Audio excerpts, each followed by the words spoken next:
The Dodgers won again in Colorado to win the series. The game wasn't really even as close as the score made it seem. A little bit of excitement at the end, but the Dodgers win. The big four in the offense did great. Gavin Stone did great. Chris Taylor did great. And I'm going to talk a little bit about how Colorado should be launched into the moon or something. Sun, stars, somewhere. Put Colorado somewhere other than Major League Baseball. Let's get into it live on Locked On Dodgers.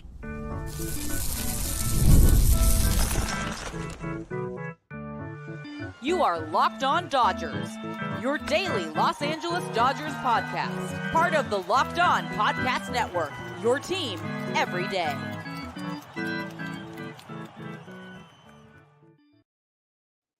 Hey, Dodger fans, this is Locked On Dodgers, part of the Locked On Podcast Network, your team every day. Thanks to our everydayers for being with us every weekday morning. And thanks to those of you who are with us live right now, an early episode, Thursday afternoon, with the Dodgers finishing a day game. Remember, this show is free and available on all podcast platforms and on YouTube simply by searching for Locked On Dodgers. If this is your first time with us, my name is Jeff Snyder. My normal co-host is Vince Semperio, although it's just me today. Vince is in Alabama for the Rickwood Field game tonight, and so I'm handling this today. Vince and I are both lifelong Dodger fans, just like a lot of you. We've also both spent time covering the Dodgers in the press box and the locker room. So we bring you the smart fans' perspective on our boys in blue every weekday morning, and sometimes a little bit earlier than that. Today's episode is brought to you by Tax Network USA. Did you know that it's never too late to resolve your tax issues with the IRS? Don't wait. Reduce your tax debt and get help from a team of licensed tax professionals. Call 1-800-549-1000 or visit tnusa.com/lockedon. And with that said, let's jump right into this episode. The Dodgers beat the Rockies 5-3. And as I said in the intro, it really shouldn't have even been that close. And I apologize ahead of time. My voice, you guys know I just got over a couple weeks ago losing my voice completely. I woke up this morning and it felt that same way, and I feel fine. Maybe I'm just talking too much. I don't know. But so if I have to pause and mute and clear my throat a couple times during this episode, that's why. I'm just trying to power through this. And then it is our last episode of the week. So then I get a weekend break, and hopefully my voice will be just fine by Sunday night when we record again, or should say when we go live again. I used to say record, but now we're live almost every episode. We really enjoy doing it. I'm going to clear my throat right now. In fact, we'll see if that helps any. Anyway, the Dodgers won 5-3. They were ahead from the first batter of the game. Shohei Ohtani hit his first leadoff homer as a Dodger. The reason I say it didn't even feel as close as it was, if you look at the exit velocities and the expected batting averages, I'm looking at all the batted balls in this game sorted by expected batting average, and 14 of the top 17 and 18 of the top 23 were by the Dodgers. The Rockies only had five batted balls with an expected batting average over 300. The Dodgers had 15. And obviously Ryan McMahon's home run was one of those. But that was the only barrel. There were 7 barrels in this game. 6 of those were by the Dodgers. All in all, you look at just the overall dominance on the offensive side, and the Dodgers dominated. And if you sort by exit velocity, same thing. You've got 10 of the top 13 exit velocities and 17 of the top 23. Like, there were 21 hard hit balls in this game, and the Dodgers had 16 of them. They hit the ball very, very well. It really, I've talked about cluster luck a few times. In this case, all 3 of the home runs were with nobody on base. Shohei's obviously leadoff homers are always with nobody on base. And then when and back-to-back homers, the second one of those is always with nobody on base. Will Smith's was the only one that had a chance to not be a solo homer, but nobody on base for that either. And then they had Will Smith, his previous time up, came up with the bases loaded and hit a line drive out. If he hits the home run that time, it's a rout and it's not even close. But because they just had a little bit of bad luck, the timing of their hits or whatever, they ended up it being a relatively close game. But even then, even with McMahon's homer that made it 5-3, it's like, okay, well, the Dodgers are going to win this game. I don't think there was ever a moment in this game where I was worried that the Dodgers wouldn't win. And that's kind of That's what you're looking for, especially in a getaway game when you're trying to win the series, a 4-game series. It's hard to win a 4-game series. Winning 3 out of 4 games, even against a bad team like the Rockies, is hard. And we can look at it frustratedly because the fact is the Dodgers should have won last night, so they should have swept. But also they probably shouldn't have won the night before. So maybe that's just ball don't lie. The odds evening up. Dodgers win 3 of 4, which is what they should do against the Rockies. Honestly, winning 3 out of 4 is what you would expect in this situation. Excuse me. But yeah, so they had those 3 home runs. Teoscar Hernandez had 3 hits. Even Chris Taylor had 2 hits. And this is a tiny sample size, but in Taylor's last 5 games, 13 plate appearances, only 1 strikeout. I don't think that's the real Chris Taylor, but if he could get back down to historical Chris Taylor strikeout numbers instead of the historic numbers that he's had this year, for you English majors, you have to look up the difference between historical and historic because a lot of people use them wrong, but I just use them correctly. If he can get back to what he used to be when he struck out too much, but not like he has this year, I don't know, like, is Chris Taylor just getting my hopes up? I mean, his average is up to 131 now. But recently, I mean, he's batting 366 or something, 364 over those last 5 games. And maybe he figured it out. And we've talked several times about how Chris Taylor is so streaky that when he's struggling, he looks like he will never get a hit ever again. And the difference this year was that we've never seen him struggle for that long. And so I gave up on him, and I haven't totally ungiven up on him. But I mean, when he's contributing, because obviously he's good defensively, he played second base today, played a good solid second base. He's a good defensive outfielder. I mean, he's good defensively wherever he is. And that's part of the reason that he's still on this team. Some of it is just, sentimentality or something. But, I mean, if Taylor could remember how to hit, that would be awesome. I'm not going to put money on that, but for one day at least, it looked nice. Miguel Rojas was the only starter who didn't get a hit, which is funny. The Dodgers still won, even though Rojas getting a hit is the way they win most of the time.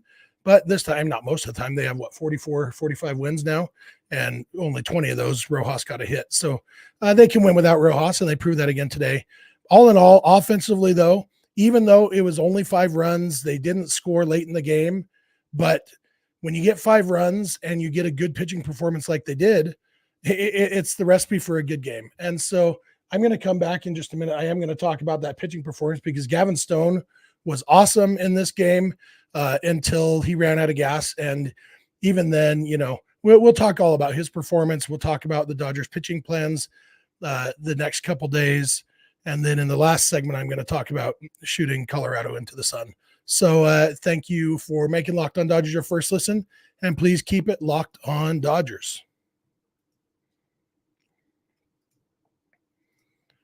This episode is brought to you by Stitch Fix. You ever have one of those days where you just look good? When your clothes are on point, you feel better in everything you do. If you're like that classic Barry Manilow song, I've been up, I've been down, trying to get the feeling again, maybe you need a personal stylist from Stitch Fix. Stitch Fix stylists understand your style, size, and budget, and they do all the shopping for you. It's the easiest way to update and upgrade your wardrobe this season. If you're like me, you don't really like shopping for clothes. Heck, I don't even like choosing what to wear on any given day. I have to ask my wife almost daily if what I've chosen looks okay. And usually the answer is no. Stitch Fix makes it all so easy because they do know what looks good, and they do the shopping for you. Plus, they give you outfit recommendations and pro styling advice. And if they send you something that doesn't work for some reason, just send it back. Shipping, returns, and exchanges are always free. Style that makes you feel as good as you look. Get started today at stitchfix.com/MLB and get $100 off. That's $25 off each of your first 4 fixes for a limited time only. That's stitchfix.com/MLB for $100 off. Stitchfix.com/MLB. Must redeem within 7 days of sign up. Offer does not include kid fixes. Hey, I'm back. Thank you for making Locked On Dodgers your first listen every weekday morning. Thanks for being live with me. Be sure to subscribe wherever you're watching or listening right now. That will make it easier for you to become an everydayer. It'll also help us out. Subscription numbers are always helps other people find us. Remember, you can check out Locked On Sports Today and Locked On Sports Los Angeles, the 2 24/7 streaming channels over on YouTube from the Locked On Podcast Network. Locked On Sports LA is where you find the Locked On Dodgers postcast hosted by Pete Fox, which a lot of you who are in the live chat with us just came from Pete talking about this game. So we appreciate you being here with us. You can also go beyond the podcast and become a Locked On Dodgers insider by going to joinsubtext.com/LockedOnDodgers. And you can catch every pitch of every Dodger game on SiriusXM or the SXM app simply by searching for Dodgers. Jumping back in, excuse me 1 second. Man, one of those things. So jumping back in, Gavin Stone pitched this game. Everydayers know I am a big Gavin Stone fan. I have been since he was in the minor leagues. I'm a sucker for a good changeup. And, one of the things that has made Stone so much better this year is his added use of the slider. Basically, he has 3 really good pitches now. And in Colorado, that's harder to make it work because breaking balls don't move as much. And so the slider, Stone hardly used it at all in this game. I'm going to just look. I should have pulled this up. The problem is it's the same interface as the exit velocities that I had last time. So he only threw 7 sliders in this game. He did get 3 swinging strikes. He got an out and 3 balls. But really, he relied a lot on the changeup and the 4-seam fastball. Little bit of sinker, a little bit of cutter, but he threw 77 pitches and 59 of them were either 4-seamers or changeups. And he was really, really effective and very efficient, even though he struck out more guys than he usually does. But he still had a very under control pitch count through 5 innings. And going into the 6th, it looked like he was going to have a chance to go 7 or 8 innings. But then, I wouldn't say the wheels came off, but he struggled in that 6th inning. 4-pitch walk to start the inning, and then a wild pitch to start the next batter. So the first 5 pitches were out of the zone. He got a little bit of bad luck. He got squeezed on the next ball 4, should have been strike 3. It was on the edge. If we had robot umps, it would have been strike 3, but we don't, so it wasn't. And then that for me, the most frustrating one, he had 1 out, runners on first and second, and Montero up. I'm not going to even Eluis Montero. He got him swinging and missing on the first 2 pitches, both below the zone. Had him perfectly set up for a changeup below the zone. I think he would have got the strikeout. I think that he and Smith, they had a similar situation with Ryan McMahon on a full count where they had him set up for a changeup. And I think McMahon guessed that he was set up for a changeup because Stone was able to blow a 96-mile-an-hour fastball by him high in the zone for a strikeout. And I think they tried to do the same thing with Montero, go with a high fastball, knowing that Montero might be expecting a changeup. I don't think Montero could have hit the changeup low out of the zone, but I think he might not have swung at it. And so I think they tried to go with a high fastball again to trick him and either get him looking at the top of the zone or get him to swing and miss when he's sitting changeup. And instead, Stone threw the ball right down the middle. My son gets mad when I say right down the middle because apparently I use it too much, but this one literally was right down the middle. And really, it was a pitch that Stone was lucky that Montero only got a single out of it. And that was it for Stone. He came out, no runs allowed while he was on the mound, but then Blake Trinan gave up a 2-run single to Jake Cave. So in the end, 5 1/3 innings, 2 runs allowed for Gavin Stone. But, when you factor in pitching in Colorado and the fact that if he gets Montero to strike out in that at bat, he probably gets out of the inning with no runs allowed. They probably let him stay in. He probably gets through 6 shutout innings. And obviously 6 scoreless innings is much better than 5 1/3 innings and 2 runs allowed. Or even if they took him out 5 2/3 and no runs allowed, and then Trinan gets the 3rd out, there's so much, it could have been so much better. And the nice thing about pitching with a 5-0 lead is that when you have a lead, you can more pitch to contact and not stress about every little run. And in the end, it's one of the benefits of having an offense that shows up for you. And so Stone was outstanding, honestly, in an environment like Colorado. For him to do what he did, obviously you would have loved for him to get through 6 innings. In a perfect world, he gets through 7. But you know what? They got through it, and this is one of the reasons why the Dodgers didn't use Evan Phillips in a tie game last night because you might have a save situation the next day. It's part of managing for the full season that I think Dave Roberts does a really good job at. I know not everybody agrees with me, but now the Dodgers get to go home for a weird 2-game homestand, 2 games against the Angels, and then Sunday off to fly to Chicago to take on the White Sox. Dodgers have 5 more games against bad teams coming up. Hopefully they can take advantage of that. And, obviously we'd love to see them win all 5 of these games. It's hard to win 5 games in a row, or I guess that would be 6 games in a row, even against bad teams. But I think it's important to remember to not stress out about one game. I know people were mad yesterday when the Dodgers lost the game, but in the big picture, the Dodgers won 3 out of 4 in Colorado. And for, no matter how bad the Rockies are, Colorado is always a scary place to play because you never know what's going to happen. I'm just looking through the chat a little bit. Maddie Man Dodge says the Angels play the Dodgers tough, and we've seen that over the years. It is a rivalry to the Angels, and so if that's the reason or whatever, yeah, it'll be interesting to see. Only a 2-game series, but hopefully the Dodgers can win both of those games. Roy Estrada asked if Landon Knack was pitching tomorrow. Yes, he is. The Dodgers announced that. So Landon Knack will get the start on Friday against the Angels, then Tyler Glasnow on Saturday. We'll see if the Dodgers keep Knack on the roster or if they send him back down, because they do have, starting on Sunday, they have 3 days off for the next week and a half or so. And so they may not need a 5th starter, but considering that they were thinking about doing a 6-man rotation, maybe they will keep Knack up and do a 5-man rotation, even with the days off, to give everybody an extra day off. Yamamoto was the main guy they were doing the extra days off for. And so with him injured, some of that necessity goes away, but they still have plenty of guys with an injury history who, would benefit from an extra day off here and there. Yeah, Maddie mentions Freddie almost passing out. We're going to talk about that in the next segment as part of our reason for why Colorado needs to be launched into the sun. Just looking through, Maddie Man also says Chris Taylor stopped trying to pull everything. I think that's some of it. Who knows what Taylor's been working on.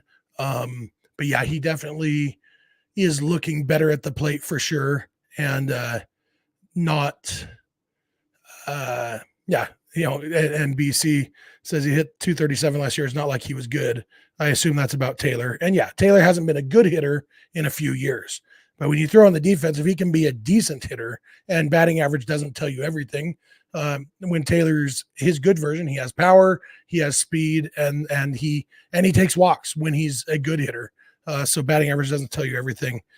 Roy asks, is Andrew Friedman working the phones? I'm sure he is. I don't know that there are many trades to be made right now. Ryan McMahon is a guy who we saw in action tonight, and I'm sure Dodger fans are salivating. Go get Ryan McMahon if the Rockies are thinking about trading him. The Rockies have a history of not trading their star third baseman to the Dodgers specifically. So it's hard to picture Ryan McMahon ever being traded to the Dodgers. And as I mentioned last week, I think that this is also the first year that McMahon's ever been a very good hitter. He's been almost average a few times. He's been an elite defender for basically his whole career. And so he'd absolutely be an upgrade, especially if this version of the hitter is real. But he's had at times in the past, he's had a high strikeout rate, not a great hitter. But seeing that defense and then the home run today, it's like, okay, well, maybe, go get Ryan McMahon, but the Rockies aren't going to trade him to the Dodgers, I don't think. But yeah, I think Andrew Friedman will make the trades when there are trades available to be made. But I think it's good that the Dodgers aren't letting the injuries to Mookie and Yamamoto put them into panic mode and go try to trade more, not be desperate to make a trade, because when you're desperate to make a trade, you make a bad trade. And there are plenty of trades to be made. I'm sure the Dodgers will be very active, but not until more teams are ready to make trades, probably. I'm gonna come back in a minute, and I am going to talk more about Colorado. I have strong feelings about Colorado. I have conflicted feelings about Colorado. So I will be back in a sec to talk about that. So thanks again for making Locked On Dodgers your first listen, and please keep it Locked On Dodgers. This episode is brought to you by Tax Network USA. Here on Locked On Dodgers, we pride ourselves on getting you the latest news for your team. Whether it's the offseason, the draft, spring training, or the playoffs, it's year-round. You know what else is year-round? Collection season. Just because tax season is over doesn't mean the IRS will stop coming after you for unfiled taxes. The IRS can garnish your wages, levy your bank accounts, and even seize your property. Don't let the IRS target you. Let the licensed professionals at tax experts at Tax Network USA go to bat for you. I'm an independent contractor doing this podcast, and so my taxes are a little bit more complicated than somebody who's just getting a W-2 every year. And so I need tax experts, and Tax Network USA has the experts you need. With over 14 years of experience and an A+ rating by the Better Business Bureau, Tax Network USA has saved their clients over $1 billion in tax debt. Whether you owe taxes, have complicated matters that require tax planning, or finally hit that parlay this season and need help correctly filing, call 1-800-549-1000 or visit tnusa.com/lockedon. See the link in the episode description below. Hey, I am back. Thank you again for making Locked On Dodgers your first listen every weekday morning. We love talking Dodgers with you guys 5 days a week. We love doing it live like we are right now. If you can't catch us live, you can always catch us on YouTube or wherever you get podcasts. First thing every morning, an episode like today, it'll be, you can listen to it Thursday evening and then again Friday morning, watch it live, then listen twice. Hey, numbers count, So thank you for being with us. If you're not an everydayer, it's easy to become one. Just subscribe wherever you're watching and listen right now so you can remember to watch and listen every day. You can go beyond the podcast and become a Locked On Dodgers insider by going to joinsubtext.com/LockedOnDodgers. You can check out Locked On Sports Today and Locked On Sports Los Angeles, the two 24/7 streaming channels on YouTube from the Locked On Podcast Network. And you can catch every pitch of every Dodger game on SiriusXM or the SXM app simply by searching for Dodgers. 1 second while I clear my throat. Ooh, that might have been a good one. All right, so the Dodgers played in Colorado. This was their first trip to Colorado this season. I think they just have one more trip to Colorado the last weekend of the season, because that would be 7 games in Colorado, and they only play 13 games. I think it's just 2 trips to each place every year within the division, and that's good because I hate when the Dodgers play in Colorado. You never know what's going to happen, and it was kind of driven home today when Freddie Freeman, beating out that infield single, then was gassed and had to have the trainer come out. He ended up taking some oxygen in the dugout, and he said after the game, he was just gassed, basically, the elevation. And, Denver is famously the Mile High City. It's 5,280 feet above sea level. This is one of the reasons that when people talk about expansion, Major League Baseball adding new teams, somebody will always bring up Mexico City. And in addition to how far away Mexico City is from all the other teams, the fact is Mexico City is 7,349 feet above sea level. It is not a place to play baseball, not Major League Baseball. Like, people should play baseball everywhere. Baseball should be the number one sport played everywhere, but 7,349 feet above sea level is not a place for Major League Baseball to be played. And 5,280 feet is not a place for baseball to be played on the Major League level. And again, when we talk about expansion, I live here in Utah, and Salt Lake City is one of the leading teams. I'd say if Major League Baseball adds 2 teams soon, Salt Lake has a really good chance of getting one of them. I feel like it's Portland, Nashville, and Salt Lake are the 3 teams that would be vying for those 2, the 3 cities that'll be vying for those 2 teams. And Portland has some obstacles with the Mariners territory and everything. I think Salt Lake has a decent chance of getting a team. And part of me loves that because that would be 40 miles from my house. I think that would be a lot of fun to have a Major League Baseball team close by. But also, Salt Lake is not quite Denver height. I don't remember. Let's see, Salt Lake City elevation. I know where I live. It's, so Salt Lake's 4,327 feet. So it's about the same as where I live. And it's a different world here. Like, when I spend a week in California at my parents' house, then I come back home, I'm like, oh yeah, I can feel this. The air is thinner. and you get used to it living here, but it is different, and the ball flies different, and it's harder on the athletes. And so when you're just visiting, like when NFL teams play against the Broncos, a lot of times they will come and spend the whole week in Denver to get used to the elevation before the game. Major League Baseball, you don't have that opportunity. At most, you have one day off before you start playing. And so it's, and I am conflicted because I would love to have a team here in Salt Lake.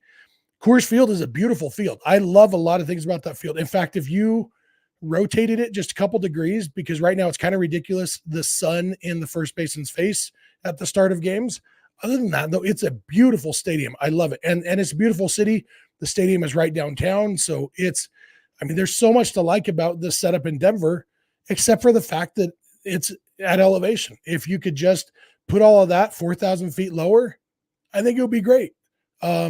But right now it's like whenever the Dodgers go to Colorado, I just feel lucky if they survive. And, when Freddie Freeman pulled up at first base, I'm like, if they, you think back to 2021 when the Dodgers, run this gauntlet, they win 106 games. They're battling with the Giants the whole season, end up in second place, but just battling. And then the last weekend against the Brewers, they lose Clayton Kershaw and Max Muncy to injury. And it's like, ugh. That's how I felt here. It's the 8th inning and maybe even the 9th inning. I think it was the 9th inning that Freddie comes up needing oxygen. It's like, if we lose somebody in the 9th inning of the 4th game here in Denver, but luckily he says he's fine. The Dodgers survived this trip to Denver. They won 3 out of 4. And yeah, you throw in the fact, like Dan said, nobody wants to pitch there. Yeah. It's a different game. And that's part of my issue with it, that the game is different and you have to have different strategies because the field is so big. Because the ball carries so well, they have to have a much bigger outfield. And so it's not just home runs that go up, it's doubles and triples too. It's even singles. Like, offense is just easier in Colorado. And that's, I don't know, it's frustrating to me. And so in the end, I'm just glad that the Dodgers got out of this without any major problems. They got out of it with 3 wins and don't have to go back until the end of the season for games that hopefully won't matter at all. And so, depending on where the Dodgers are at, if they're going to be one of those teams with a bye, obviously they're going to play all their regulars that last weekend, knowing that they then have 4 or 5 days off after the season too. But at least they'll here in June, you have to go all out to win the games because the season is still on the line. Hopefully by the next time the Dodgers play in Colorado, they won't actually be playing for anything. And so they can get a little bit more creative as far as what they're doing to make sure that they don't get any end of season injuries or any other problems because of Colorado. But in the end, I am just, and then throw in the fact that I'm blacked out for Rockies games. I live 8.5 hours from Coors Field and I'm blacked out. It's not as bad as the Diamondbacks. I'm blacked out for Diamondbacks. I live 11 hours from the Diamondback Stadium and I'm blacked out there. Blackout rules are ridiculous. So just another reason that baseball in Colorado is ridiculous. I'll be blacked out if Salt Lake gets a team, but at least I will live close enough that I will get their channel. I'll have that channel available. It's impossible for me to watch a Dodgers Diamondbacks game without using internet trickery because I don't have access to the Diamondbacks channel. I don't have access to the Rockies channel. I have to use tricks to watch the games. And luckily I know the tricks, but at least if Salt Lake gets a team, I'll have the channel. So anyway, that's just me kind of ranting and rambling about playing in Colorado, playing at elevation, all those things. Kenny Chung says every Dodger fan held their collective breath when the trainer and Roberts made a beeline to Freddie at first base. Yeah. And as Dan points out, Freddie leaning on Clayton McCullough, that made me feel better because that was like, Freddie's smiling. You can tell he's just gassed. And he's like, hey, hold me up, man. I am tired. I am feeling it. Roy says the only thing we should do in Mexico City is eat the food. Absolutely. Like, even coming from Southern California, like, eating Mexican food in Mexico is better than just about anything in the world. The only thing I can think of that would compare would be eating Thai food in Thailand, which is something I haven't done. I have eaten Mexican food in Mexico, and man, that's good stuff. So yeah, there's plenty of things we should do in Mexico City and other parts of Mexico. Not Major League Baseball, not in Mexico City, not at that elevation. I'm going to just jump into one last question in the chat. I've got a couple minutes left. Kenny asks, how soon will they bounce Biggio to call up Andre Lipsius, or are they building Lipsius' stock to include him in a trade package? That's an interesting question. For me, I think what it mostly boils down to right now is that apparently Andre Lipsius' defense isn't what they're looking for at the major league level. And they've recently started playing him in the outfield. But we've seen with Miguel Vargas, unless you're good defensively in the outfield, it's hard to get playing time with the Dodgers too. And so the Dodgers would have to make a change of mindset to say, you know what, forget the third base defense. We want some hits there. And I saw a stat today, the Dodgers third baseman since Max Muncy got hurt are batting like 140 with, no good other numbers either. I just said batting averages and everything, but the rest of their numbers are just as bad. And so, Andre Lipsius, I am interested to see, because he's tearing the cover off the ball in AAA. He's doing it not just in Albuquerque, like Trey Sweeney. He's doing it everywhere. And so I would love to see Andre Lipsius get a chance. I don't know if there's a chance of that happening. And if they could, I mean, they got him off the DFA pile from the Tigers. And so, if they could trade him for something good, that would be pretty impressive, but I'd like to see him get a chance at the big league level. And it wouldn't surprise me. They may just say, you know what, we need a bat at third base. But we'll see. When is Kershaw's next game at Rancho Cucamonga? They haven't announced, and I don't think they've even announced if his next rehab start will be with Cucamonga again, or if it will be at AA or AAA.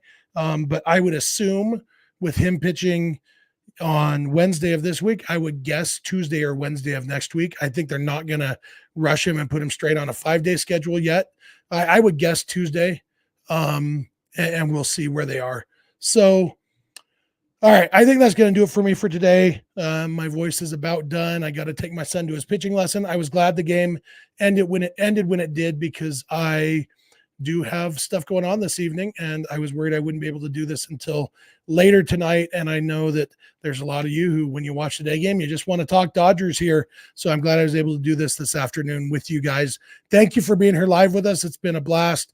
Thank you for being live with us all the time. Thank you. Even if you're not live, thanks for catching us on YouTube or wherever you get podcasts. Please subscribe wherever you're watching or listening right now. Remember, you can check out Locked On Sports Today and Locked On Sports Today and Locked On Sports Los Angeles, the two 24/7 streaming channels on YouTube from the Locked On Podcast Network. You can go beyond the podcast and become a Locked On Dodgers insider by going to joinsubtext.com/LockedOnDodgers. Get text messages from us with news, rumors, all that stuff. You can text one-on-one with us. It's a lot of fun. It's just a few bucks a month with a free 14-day trial. So check that out. Remember, you can catch every Dodger game, every pitch of every Dodger game on SiriusXM or the SXM app by searching for Dodgers. You can follow us on Instagram, Twitter, and TikTok at Locked On Dodgers. Vince is on Twitter at VinceSince91. I'm on Twitter at Snydog. Both of our DMs are open over there. You can also email us, lockedondodgers@gmail.com, or send us a voicemail or a text message to 323-863-LOCK, 5625. We are here every week. We are here every weekday morning. We hope you'll be here with us. When you get in your car or sit on your couch, tell your smart device to play podcast Locked On Dodgers. And remember, you don't have to agree. You just have to listen. We will talk to you on Monday.